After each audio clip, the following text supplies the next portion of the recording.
युवाओं के लिए आज का दिन काला दिन के रूप में कि युवाओं को कोई नई भर्ती की सौगात नहीं दी गई। केंद्र के नेताओं के द्वारा, बीजेपी के नेताओं के द्वारा अटैची के अंदर जो है कागज पैक करके इनको दिए जाते हैं। ये यहाँ विधानसभा में खोल के पढ़ दिए जाते हैं। वर्तमान में बीजेपी सरकार है भी कहना है कि बीजेपी जदू सरकार आई है करीबन 2 साल हो चुके, पेपर लीक और ओमार घोटाले को बिल्कुल मामले को नहीं। लोकतंत्र के अंदर माथे गिने जाते हैं। जितनी ज्यादा संख्या के अंदर सैकड़ों हजारों लाखों की संख्या में आप सिर गिनाओगे, उतनी मजबूती के साथ ये सरकारें आपके सामने घुटने टेकने को मजबूर होगी।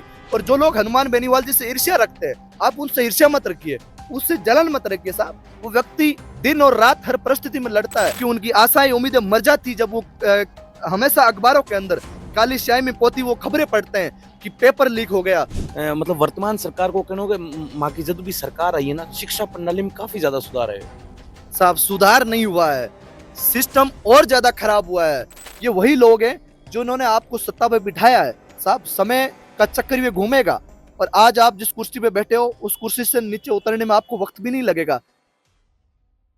राम राम सा जल को मारवाड़ में आप रोज स्वागत है। मैं मेघराज, मैं फिलहाल खड़ो हूँ आरएलपी नेता लादूराम जी गोदारा और छात्र प्रतिनिधि राजस्थान विश्वविद्यालय। आप बातचीत करा क्योंकि कई मुद्दा है, मुद्दा मत बातचीत करा कि कामकाज है सरकार को किया चाल रहे हो, विकास की स्थिति क्या है, परिस्थिति क्या है। आप लादूराम जी होता राम राम सा घना घना राम राम सा। पहलो सवाल ही है, आज बजट भाषण हो विधानसभा में, आप देख रहे हो कि बढ़ती पेपर लीक को मामलो और ओमार घोटाला हो, सब पहली प्रेस कॉन्फ्रेंस आप ही करी। क्यों आप देख रहे हो कि पिछली सरकार में पेपर लीक को बहुत मामलो है जो सामने आयो, लेकिन आज विधानसभा में वित्त मंत्री एक पेपर लीक ने मामला ले घोषणा करी कि एनटीए के आधार पर एक आरटी एक्ट घोषणा मतलब करा जकाऊ पेपर लीक और जगह भी ओमार घोटाला भी पूरा सच है जो सामने आ जाए, एडो कुछ मामलो हो। देखिए कि जो राजस्थान की सरकार ने आज जो बजट पेश किया है, ये केवल वो बात हो गई कि कागजों में शहर बसाना दिखावे के रूप में, बाकी धरातल के ऊपर जीरो है। और युवाओं के लिए आज का दिन काला दिन के रूप में कि युवाओं को कोई नई भर्ती की सौगात नहीं दी गई। इसके उल्टे युवाओं को ये कहा गया, सबसे बड़ा बयान जो आज वित्त मंत्री जी ने कहा कि हमारे भजन लाल जी का ध्येय ये है कि युवा नौकरी मांगने के बजाय युवा नौकरी देने का काम करे। अब युवा किसको नौकरी देगा? युवा कैसे नौकरी देगा? युवा तो सरकार से गुहार लगा रहा है कि आप हमें नौकरी दीजिए, आप हमारी मेहनत का फल हमें दीजिए, आप पेपर लीक पे रोकथाम लगाइए, ओमार के ऊपर रोकथाम लगाइए। लेकिन आज बजट के अंदर एक भी बात ओमार घोटाले के ऊपर नहीं की गई। हम युवाओं को आज ऐसी आशा और उम्मीदें थी कि राजस्थान में जो आज बजट पेश किया जाएगा उसमें कहीं ना कहीं पेपर लीक के घोटालों के ऊपर जो है सरकार कोई कार्यवाही या रोकथाम को लेकर सीबीआई जांच के लिए जो है आज कोई आदेश ऐसा निकालेगी कि भाई हम पिछले 7-8 साल में जो भी घोटाले हुए उनकी सीबीआई जांच हम कराएंगे। लेकिन एक भी बात ऐसी नहीं कही। जो आपने कहा कि एनटीए के आधार पर आरएसटीए बनाएंगे, साहब इससे पूर्ववर्ती कांग्रेस सरकार ने भी जो है पेपर लीक की रोकथाम के लिए कई सारे कानून बनाए। आप बताइए उन कानूनों को जो है धरातल पर कितना इम्प्लीमेंट किया गया है, उन कानूनों के ऊपर कितने लोगों को सजा की गई, कितने लोगों को गिरफ्तार किया गया, किन किन लोगों के साथ उसको जो है उसमें जांच की गई। एक भी बात नहीं की गई। वही जो है दिगनी चुपड़ी बातें जो है आज वित्त मंत्री जी ने कही कि हम एनटीए के आधार पर आरएसटीए बनाएंगे। एनटीए में भी नीट घोटाला हुआ, एसएससी घोटाला हुआ, जांच वही की वही धरी रह गई। केवल और केवल युवाओं को जुमले देने की बातें हो गई। वो बात हो गई कि जेब की भी जुबान, कि केंद्र के द्वारा, केंद्र के नेताओं के द्वारा, बीजेपी के नेताओं के द्वारा अटैची के अंदर जो है कागज पैक करके इनको दिए जाते हैं। ये यहाँ विधानसभा में खोल के पढ़ दिए जाते हैं। आज राजस्थान का दुर्भाग्य है कि राजस्थान के अंदर ऐसे मुख्यमंत्री और ऐसे कार्यकाल के अंदर युवाओं को अपनी निराशा देखनी पड़ रही है साहब। युवाओं को रोजगार कौन देगा? युवाओं को ये कहने की पड़ रही है कि युवा अब नौकरी मांगे नहीं, युवा नौकरी दे।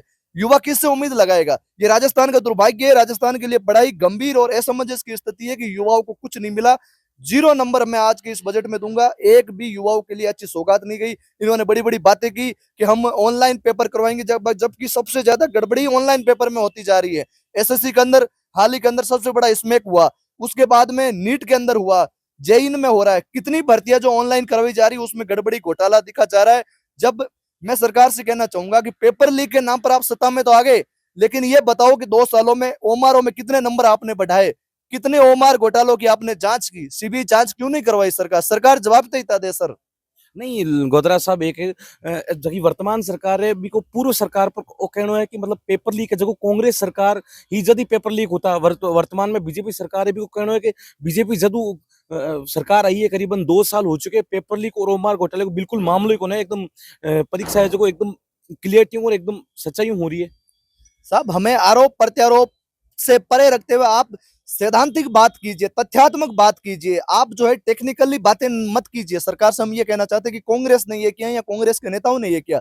साहब 2023 में आपकी सरकार बन गई। 2023 से लेके आज इन 2 सालों के अंदर जो कर्मचारी पकड़े गए थे अधीनस्थ बोर्ड के, क्या उन्होंने ओमारे नहीं गड़बड़ी करी? क्या वो कोई गंगा नहा के आ गए या कोई जो है कुंभ के मेले में स्नान करके उन्होंने ईमानदारी का चोला ओढ़ लिया कि मैंने पहले ये किया होगा अब मैं नहीं करूंगा? युवा ये चाहता है कि कांग्रेस ने जो किया कांग्रेस को अपना खामियाजा भुगतना पड़ा और युवाओं ने आपसे आशा लगाई, उम्मीदें लगाई, आपके ऊपर भरोसा किया। आप आज सत्ता के अंदर हो, आज बागडोर आपके हाथ के अंदर है, कलम आपके हाथ में, फैसले लेने की ताकत आपके हाथ में, लेकिन फिर भी आप क्यों डर रहे हो? कहीं ना कहीं भाजपा को यह डर है कि जो मगरमच्छ पकड़ने की मुख्यमंत्री जी बात करते हैं, मुझे लगता है वो मगरमच्छ कहीं भाजपा के ही नेता नहीं है, कहीं वो उन्हीं की सरकार में नहीं बैठे हो, इसलिए अब तक वो कार्यवाही नहीं कर रहे, अब तक वो सीबी जांच नहीं कर रहे। जो कर्मचारी पकड़े गए उनका क्या हुआ? अब तक एसओजी का कोई दोबारा से बयान नहीं हुआ। उस संजय माथुर का क्या हुआ? आज युवा पूछ रहा है ओमार घोटाले के ऊपर आप सीबी जांच क्यों नहीं कर रहे हो? कमेटी गठित करके पूरे अधीनस्थ बोर्ड की 2018 से लेकर 2026 तक के कार्यकाल की जांच क्यों नहीं कर रहे? काफी दिनों में जो बीकानेर में खेजड़ली बचाओ माँ पड़ाव चाल रहे है। मुख्यमंत्रियों जगह भी संत है, संत महात्मा वैसे की मुलाकात करी, लेकिन ठोस आश्वासन है कौन मिल रही है? क्योंकि राजस्थान की जब आप बात करा तो राजस्थान की अपना ही संस्कृति, और दूसरी बात राजस्थान में एड़ा एड़ा सूरवीर या जगह पेड़ा और जीवा खातर आपका सिर कटवा लिया, और जगह में सब पहले बिश्नोई समाज है। कई कारण है कि खेजड़ली बचाओ माँ पड़ाव ने काफी दिन हो चुके हैं और ठोस कार्रवाई कौन हो रही। क्योंकि राजस्थान का दुर्भाग्य है कि राजस्थान के इस 2023 से लेकर अब तक के इस कार्यकाल में ऐसे मुख्यमंत्री जी मिले हैं जो खुद जलालत भरा जो है व्यवहार झेल रहे हैं, और उसके साथ साथ जनता को भी अपनी जलील होना पड़ रहा है। जनता त्राहिमाम त्राहिमाम कर रही। जब आज राजस्थान में पर्यावरण जैसे मुद्दों के ऊपर भी अगर सरकार के सामने जय जयकार करनी पड़े, सरकार से गुहार लगानी पड़े, रोना पड़ रहा है। जो सरकार एक पेड़ माँ के नाम लगाने की बात करती है, जो सरकार पर्यावरण की बात करती है, जो सरकार वन्य जीवों की बात करती है, पेड़ लगाने की बात करती है, लेकिन उसी सरकार के सामने जब पूरी राजस्थान की जनता, तमाम पर्यावरण प्रेमी ये कह रहे हैं कि साहब खेजड़ी केवल और केवल एक पेड़ नहीं है साहब, हमारा जीवन है, आने वाली पीढ़ियों का भविष्य है, थार के रेगिस्तान का श्रृंगार है साहब, हम राजस्थान के वो लोग हैं। हम कैसे भूल जाए उस छप्पन अकाल को? उस दौरान हमारे पूर्वजों ने, उस किसानों ने खेजड़ी के छोड़े खा खा के उस भूख मरी के समय के अंदर जहां लोगों को 2 रोज की रोटी नसीब नहीं हो रही थी, उन्होंने इसी खेजड़ी के जो है बाहर के जो है टोटे खा के उन्होंने अपना जीवन यापन किया। और यही खेजड़ी मारवाड़ के उन तमाम किसानों को हम कैसे भूले? जब उस समय मध्यकाल का समय था, उस समय जब मारवाड़ के अंदर 2 नामी संत हुए थे, बीकानेर के अंदर गुरु जम्बेश्वर भगवान और गुरु जसनाथ जी महाराज हुआ करते थे, जिन्होंने पर्यावरण की बात करी, जीव दया की बात करी, और उन्होंने हमेशा कहा, जामू जी ने कहा कि आप खेजड़ी लगाइए, गुरु जसनाथ जी ने कहा कि आप जाल के पेड़ लगे, क्योंकि उन्हें पता था ये जाल, ये खेजड़ी, ये ऐसे पेड़ है जो कैसी भी परिस्थिति आ जाए, लेकिन राजस्थान के किसानों के लिए, या राजस्थान के इन नौजवानों के लिए, या राजस्थान के भविष्य के लिए हमेशा इनके फायदेमंद रहेंगे। और आज खेजड़ी, हम कैसे भूल जाए उस खेजड़ी को? जो खेजड़ी केवल केवल पेड़ नहीं, एक जीवन दायिनी है, एक जीवन रेखा है मारवाड़ के किसानों की। संविधान ये बात करता है कि पेड़, प्रकृति, पर्यावरण, इन सब को रक्षा करने की जिम्मेवारी हम सब लोगों की है, और हम सब लोग आज बचाने की प्रयास करें, लेकिन सरकार के हाथ में वो कलम में ताकत है। सरकारें केवल बयान देती है, लेकिन सरकारें उस पर स्पष्ट ठोस आश्वासन हम नहीं चाहते, लेकिन हम चाहते एक्शन लीजिए साहब। एक्शन कौन लेगा? एक्शन लेने की जिम्मेवारी ताकि सरकार की है। सरकार के मंत्री, आपने देखा होगा कुछ दिन पहले वहां उस आंदोलन के अंदर आए थे, लेकिन आए थे केवल और केवल आंदोलन को कमजोर करने के लिए। उन्होंने 2 संभागों की बात करी। क्या खेजड़ी 2 संभागों के अंदर है? जो मंत्री वहां पे आए थे उस मंच के ऊपर, वो मंत्री, नहीं नहीं, एक बात सुनो, आप खेजड़ली आंदोलन में गया होगा, गोदरा साहब आप भी व्यंग्यात्मक बात करी, मंत्री जी ने लेर। देखो, मैं एक पर्यावरण प्रेमी होने के नाते, इस क्षेत्र से होने के नाते, वो जो धरना चल रहा है कोई व्यक्ति विशेष, पार्टी, विचारधारा या राजनीति या किसी के खिलाफ नहीं चल रहा। वो धरना चल रहा है इस प्रकृति की रक्षा के लिए, इस पर्यावरण को बचाने के लिए। और आज अगर पर्यावरण के लिए हम नहीं लड़ेंगे तो हमारी आने वाली पीढ़ियों को हम कैसे बचाएंगे? आज पर्यावरण को हम नहीं बचाएंगे तो कोरोना जैसी महामारी के अंदर जब ऑक्सीजन की कमी थी, जब लोगों को वेंटिलेटर पे था, ऑक्सीजन चाहिए था, तब हम गांव के लोगों के लिए ये खेजड़ी, ये नीम, ये रोहिड़े, ये हमारे को ऑक्सीजन देते थे। जब बात वो छोटे छोटे वन्य जीव, वो छोटे छोटे जीव जंतु आज भी इस खेजड़ियों में रमण करते हैं, इस खेजड़ियों के अंदर घूमते, विचरण करते, ये हमारा सब कुछ है साहब। ये हमारे लिए हमारे घर जैसा है, माँ सम्मान है। मैं वहां पे गया, एक पर्यावरण प्रेमी होने के नाते वहां पे गया, लेकिन उससे पहले जब मंत्री जी आए, मंत्री जी ने 2 संभागों की बात करी। शर्म आनी चाहिए मंत्री जी को कि मंत्री जी राजस्थान के सबसे बड़े बिश्नोई समाज से आते हैं, जाम्बो जी उनके कुल देवता है, लेकिन मंत्री जी 2 संभाग की बात करते गए, जाम्बो जी को 29 नियमों में पर्यावरण को बचाने की, जीव दया को बचाने के उस नियमों को कैसे भूल गए। मैंने कहा जाम्बो जी की जन्म स्थली पिंपासर को कैसे भूल गए। नागौर में सबसे बड़ा रोटू बिश्नोइयों का इलाका आता है, जहां पे जाम्बू जी ने बड़ी तपस्या भी की, उस इलाकों को कैसे भूल गए। मुकाम के आसपास इतनी खेजड़ियां हैं, उसको कैसे भूल गए। सब हमारे शेखावाटी को कैसे भूल गए जहाँ खेजड़ियां है। सब अजमेर को कैसे भूल गए। पूरे राजस्थान का मुद्दा है साहब, ये केवल 2 संभाग का या 2 जिलों का मुद्दा नहीं है, केवल बिश्नोई समाज का मुद्दा नहीं है। जाट, बिश्नोई, राजपूत 36 कौम का नाता। पर्यावरण जाति नहीं देखता, खेजड़ी ये नहीं देखता ये किस धर्म से आया या किस जाति का है। खेजड़ी हम सब लोग उपयोग लेते हैं साहब, ये कोई व्यक्ति विशेष का मुद्दा नहीं है। लेकिन मैं वहां पे आंदोलन कर रहे उन तमाम मैनेजमेंट या समिति से भी हम लोगों ने निवेदन किया कि साहब जब भी आपको जरूरत पड़े, हमें हमेशा आप पुकार करना, हम हमेशा आपके लिए तत्पर रहे। और राष्ट्रीय लोकतांत्रिक पार्टी के सुप्रीमो और नागौर सांसद हनुमान बेनीवाल जी लोकसभा के अंदर देश की सबसे बड़ी पंचायत में आपका मुद्दा उठाया, आपके साथ हमेशा से। अगर आपके नेता आपके काम नहीं आ सके तो न्याय योद्धा हनुमान बेनीवाल जी से आप पुकार कीजिए, जरूर वो आएंगे और आपको न्याय दिलाएंगे। बिश्नोई समाज के जो वहां पे लोग लड़ाई लड़ रहे हैं, तमाम वो पर्यावरण प्रेमी लड़ाई लड़ रहे हैं, मैं बिश्नोई समाज की भी बात नहीं करूंगा, लेकिन ये 36 कौम की लड़ाई है। तो मैंने वहां निवेदन भी किया कि जो माइक जो है मंच के ऊपर बोलने, इसकी बहुत गरिमा होती है, आप इसका ध्यान रखिए। लेकिन मैंने एक और भी बात देखी, जब कल हमारे बायतू से आने वाले विधायक हरीश चौधरी जी जब वो वहां पे गए और उन्होंने जब भाषण दिया और उन्होंने समर्थन दिया, उसके बाद में जब वहाँ जो एक संत है उन्होंने कहा कि आप अगर यहाँ पे आए हो और आप वास्तव में हमारे साथ हो तो आप विधानसभा के सामने वहां धरना दीजिए, तब हम मानेंगे, वरना भाषण देने सबको आते हैं। एक बात वहां से बार बार बोली जाती है कि साहब यहाँ राजनीति मत कीजिए, भाषण मत दीजिए, आप लड़ाई लड़िए। तो साहब हम आपके साथ आ रहे हैं ना, हम समर्थन दे रहे हैं आपको, हम लड़ाई लड़ रहे हैं। अलग से हम लड़ाई कहाँ लड़े, आप अलग लड़ाई लड़ोगे, हम अलग लड़ाई लड़ेंगे तो हम तो अलग अलग भागों में बंट जाएंगे। जो लड़ाई एकजुटता के साथ, मजबूती के साथ, सर्व समाज और सर्वसम्मति के साथ जो लड़ाई लड़ी जाती है, हमेशा वही लड़ाई लड़ी जाती है। क्योंकि भगत सिंह ने एक बात कही थी कि जुल्म करने वालों से ज्यादा जुल्म सहने वाला हमेशा सबसे बड़ा अन्यायी होता है। और जुल्म आज कौन कर रही है, सरकारें कर रही है, सत्ता कर रही है, और जुल्म सहन कौन कर रहा है, हम लोग कर रहे हैं। अगर हम सक्षम लोग, शिक्षित लोग भी अगर आज इन सरकारों के सामने अगर जुल्म सहन करेंगे तो आने वाली पीढ़ियां कहेगी कि वोट की ताकत से सत्ता को आपने बनाया, लेकिन सत्ता के सामने आपने आवाज क्यों नहीं उठाई। और मिलजुल कर अगर आवाज उठाओगे तो मैं तो सब लोगों से भी कहना चाहूंगा कि लोकतंत्र के अंदर माथे गिने जाते हैं। जितनी ज्यादा संख्या के अंदर, सैकड़ों, हजारों, लाखों की संख्या में आप सिर गिनाओगे, उतनी मजबूती के साथ ये सरकारें आपके सामने घुटने टेकने को मजबूर होगी, वरना केवल आपको आश्वासन के पुलाव मिलेंगे, एक्शन कोई नहीं लेगा। और मैं तो वहां समिति से भी निवेदन करूंगा कि धीरे धीरे आपका आंदोलन चल रहा है, बड़े अनुशासन से आंदोलन चल रहा है, लेकिन कुछ जो है आंदोलन के अंदर जो कुछ चीजें, बातें निकल के आती है, उससे थोड़ी हमें ठेस पहुंचती है। तो मैं भी भाषण दे रहा था, उस दौरान बार बार पीछे से जो है उन्होंने मेरे को रोकने का प्रयास किया गया, लेकिन मैंने कोई गलत बात नहीं की। मैंने यही कहा कि के बिश्नोई जी आए, लेकिन उन्होंने 2 संभाग की बात करी। क्या राजस्थान में खेजड़ी 2 संभाग में ही है क्या? पूरे वो सरकार के मंत्री है, वो बात करने आए, उनको कानून बना तो पूरे राजस्थान में खेजड़ी नहीं कटे, ऐसा कानून आप पारित कीजिए। और आप गुरु जाम्बो जी की जन्म स्थली और उनको कैसे भूल गए। उसके बाद मैंने कहा कि आप हनुमान बेनीवाल जी को बुलाइए, और जो लोग हनुमान बेनीवाल जी से ईर्ष्या रखते हैं, आप उनसे ईर्ष्या मत रखिए, उससे जलन मत रखिए साहब। वो व्यक्ति दिन और रात हर परिस्थिति में लड़ता है, वो ये नहीं देखता कि सामने किस जाति का लोग पुकार रहा है, कौन है, मेरा है या पराया है या कोई और है। वो गांव, गली, धर्म, जाति कुछ नहीं देखता। राजस्थान ही नहीं, अपितु पूरे भारत में भी कहीं भी अन्याय और अत्याचार होता है और कोई दुख में है, और ये बात तो किसी की है ही नहीं साहब, पर्यावरण की बात है, और पर्यावरण की लड़ाई तो हम सबको मिलजुल के लड़नी चाहिए। तो मैंने कहा कि हनुमान बेनीवाल जी से आप ईर्ष्या मत रखिए, हनुमान बेनीवाल जी से आप सीखिए। नहीं नहीं, गोदरा साहब एक चीज एक बात कह रहे हो कि नागौर का सांसद हनुमान बेनीवाल हूँ, मतलब ईर्ष्या मत रखो, इरो मतलब कहीं कहना मतलब ईर्ष्या रख रहे हो बाकी वाले नेता। देखिए, नेता क्या, सारे सभी लोग लड़ रहे हैं, कोई एक दो नाम, सभी लोग ही ईर्ष्या रख ही रहे हैं। नाम समझने वाले लोग समझ गए, क्योंकि मेरा कहने का मतलब वहां ये नहीं था, मेरे कहने का मतलब वहां सीधा उनको ये था कि साहब आप इस आंदोलन को कोई जाति विशेष में मत बांटिए, ये 36 कौम का आंदोलन है, पर्यावरण प्रेमियों का आंदोलन है।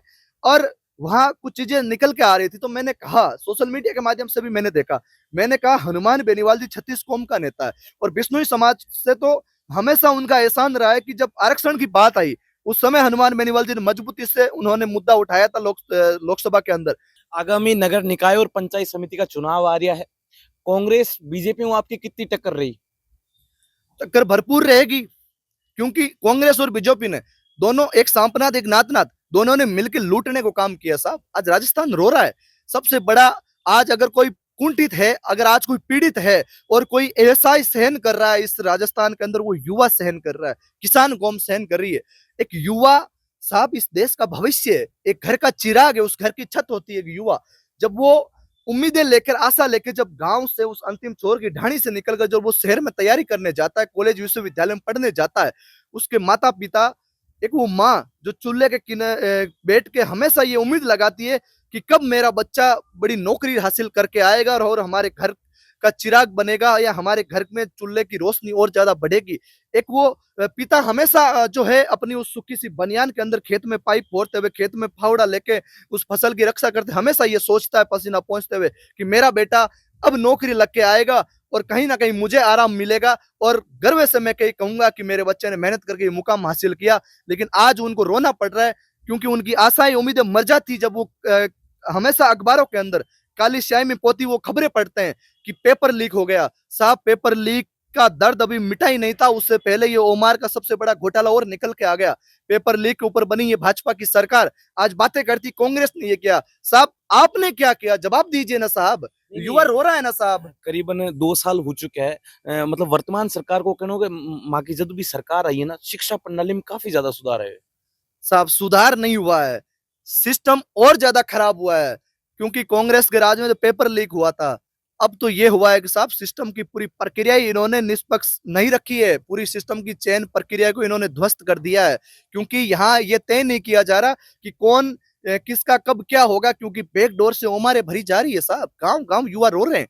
आप कागजों के अंदर बात मत कीजिए, धरातल के ऊपर उतर के देखिए, उस युवा से पूछिए जिसने वर्षों की मेहनत के ऊपर जिसके पानी पी रहा है, उसके सपनों का कत्ल किया है, वो कैसे जवाब देगा, उसको जवाब दीजिए। क्योंकि युवाओं को जुमले देके, युवाओं के नाम के ऊपर वोट लेके आप सत्ता में आए हो। आप आरोप प्रत्यारोप मत कीजिए कांग्रेस बीजेपी। हम ये कहना चाहते हैं कि आप क्या कर रहे हो ये बताओ, इधर उधर की मत बात करो। आपके हाथ में बागडोर है, आपके हाथ में कलम है, सीबी जांच कराओ ना साहब। युवा ये पूछ रहा है साहब, सीबी जांच कराइए, दूध का दूध पानी का पानी हो जाएंगे। अगर कांग्रेस ने बुरा किया है तो आप एक्शन क्यों नहीं ले रहे? क्या केवल बयानबाजी करोगे, मीडिया में बयान देके अपना उल्लू सीधा काम करके युवाओं को बरगलाने का काम करोगे? लेकिन अब युवा समझ चुका है, युवा जाग चुका है। इसलिए युवा आने वाले समय के अंदर राष्ट्रीय लोकतांत्रिक पार्टी को अपनी आशा और उम्मीद के साथ, अपने साथ न्याय की आश के साथ युवा देख रहा है। और वो युवा, वो किसान, वो माता, वो बहनें, वो नौजवान, वो बच्चा हमेशा ये खुशी देख रहा है कि ये पार्टी हमारी है, ये हमें न्याय दिला सकती है। आप देख रहे हो लादूराम जी, आप मारवाड़ के नागौर बिलोंग करो, आप देख रहे हो कि नागौर क्षेत्र में बढ़ती नशे की प्रवृत्ति, क्यों नागौर में इतना नशा फैल चुके हैं, लेकिन रोकने को काम नहीं ले रहे हो। मतलब बड़ा बड़ा तस्कर है, बड़ा बड़ा नशेड़ी है। मतलब पश्चिमी राजस्थान में भी नागौर, बाड़मेर, जैसलमेर में नशा की प्रवृत्ति बहुत ज्यादा रुक रही है। पर आप कहीं कहना चाहो? ये सबसे बड़ा जो मुद्दा पर्यावरण बचाने को मुद्दा है, उससे भी बड़ा मुद्दा ये है नस्लें बचाने का मुद्दा है। आज नस्लें इतनी खराब हो रही है क्योंकि जब छोटे छोटे बच्चे मैं देख रहा हूँ, गंगानगर हनुमानगढ़ में चिट्टे की सबसे बड़ा नशा, यहाँ से लेके पूरे राजस्थान में अफीम, गांजा, स्मैक और न जाने किस किस प्रकार के नशे आज उमड़ पड़े हैं, जिससे पूरी नस्लें खराब हो जा रही है साहब। क्योंकि खेत खराब होते हैं तो साहब खाद डाल देते हैं, लेकिन नस्लें खराब होती है तो साहब क्या करें? ये हमारे वडेरे, ये हमारे किसान कहा करते थे।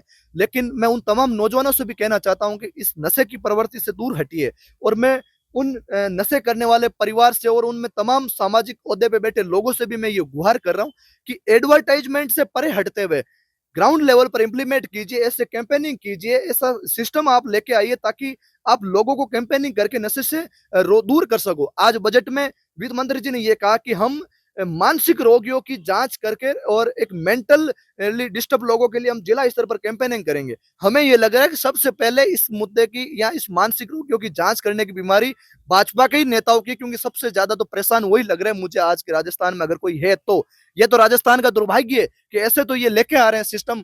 कौन आज मानसिक रोगी है? कैसे आप जांच करोगे मानसिक रोगियों की? आज आप नशे की बात कीजिए ना साहब, पेपर लीक की बात कीजिए, सीबी जांच कीजिए, इन मुद्दों की बात कीजिए। और मैं कहना चाहता हूं, नशे से बढ़ाने के लिए सबसे ज्यादा अगर किसी माता पिता को पता है कि मेरा बच्चा नशा कर रहा है, तो वो माता पिता अगर अपने बच्चे को समझाने का प्रयास करेंगे तो वो बच्चा समझने की कोशिश करेगा। उसको आप उस रास्ते से भटकाइए, उस रास्ते से लाके उसको अच्छे रास्ते के अंदर इंप्लीमेंट कीजिए साहब। ये बहुत बड़ी बीमारी है साहब। बड़े बड़े घर उजड़ गए, कई घरों के चिराग उलझ गए, क्योंकि नशा एक ऐसी चीज है जो एक बार आदमी शुरू कर लेता है तो वो भूल जाता है कि मैं इस दुनिया में क्या हूं क्या नहीं हूं, कौन अपना है कौन पराया। और नशे की प्रवृत्ति बढ़ने से सबसे ज्यादा परिवार बिछड़ रहे हैं, झगड़े हो रहे हैं, भाईचारा खत्म हो रहा है, लेकिन इसको कोई समझ नहीं रहा। इसको कौन समझेगा? हम लोग केवल कह सकते हैं, उठा सकते हैं, लेकिन हम लोगों को कहने का प्रयास करते तो लोग उस नजरिए से पेश करते हैं कि आपको क्या पता। लेकिन जब सारे लोग मिलकर अगर धरातल पे काम करेंगे, कैंपेनिंग करेंगे या नशे को बचाने के लिए जो है लोगों को बचाने के लिए ऐसे सिस्टम घर घर जाके गांव ढाणी ढाणी तक जाके लोगों को समझाएंगे तो करेंगे, लेकिन साहब कोई नहीं कर रहा। छात्र संघ चुनाव बंद करवा दिया और आप देख रहे हो कि कांग्रेस में सबसे ज्यादा जगह लीडर है, जगह छात्र चुनाव निकल रहा है। छात्र संघ चुनाव क्यों नहीं हो रहा है, कई कारण है? ये भी एक विषय राजस्थान का सबसे बड़ा गंभीर विषय है, क्योंकि साहब कोई नहीं चाहता, बड़े राजनीतिक पार्टियां और बड़े राजनेता कतई नहीं चाहते कि गांव ढाणियों से आने वाले नौजवान शिक्षित लोग जो है सत्ता में आए या राजनीति में प्रवेश करें। वो हमेशा ये चाहते हैं कि हमारा राजनीतिक कैरियर डाउनफॉल में चला जाएगा, हम लोग कैसे आगे बढ़ेंगे अगर वो नए लोग आ जाएंगे।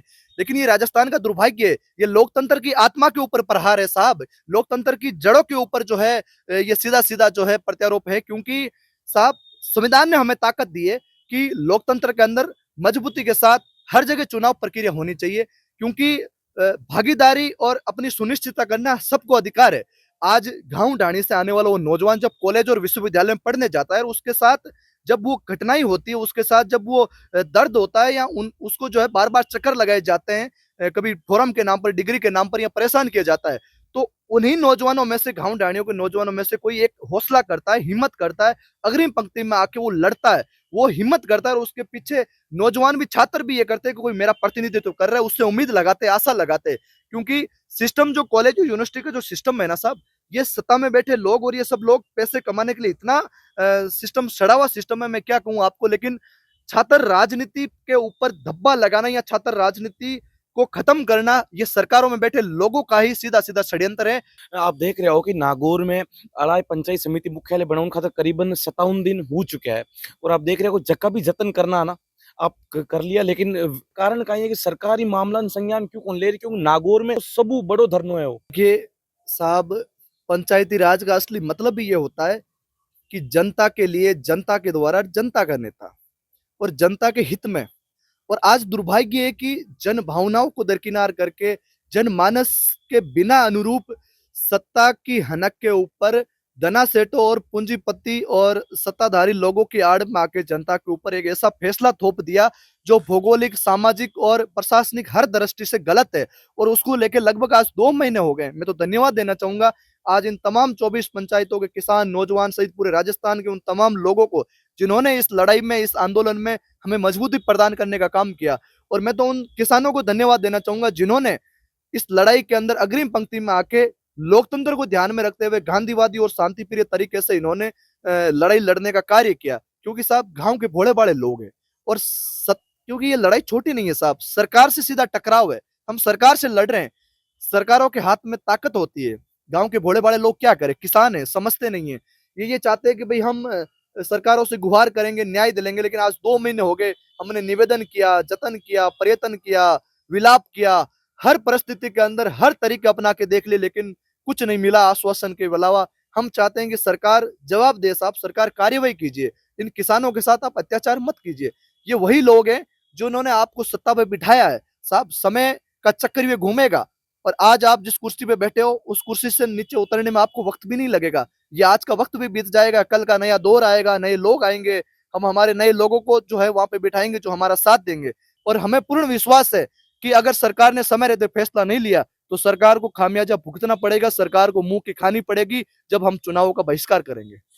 धन्यवाद आपा आरएलपी नेता लादूराम जी गोदरा हूँ बात करी तमाम मुद्दा है जो तमाम मुद्दा पर आपा आरएलपी नेता लादूराम जी गोदरा हूँ बात करी, चाहे शिक्षा को स्तर हो, चाहे विकास को स्तर हो, चाहे बढ़ते नशे की प्रवृत्ति हो, चाहे पेपर लीक ओमार घोटाला हो, तमाम जगह भी लेटेस्ट मुद्दा है वहाँ पर आरएलपी नेता लादूराम जी गोदरा अपन बताई है, आप वार्ता भी करिए, बात करिए। धन्यवाद। राम राम सर।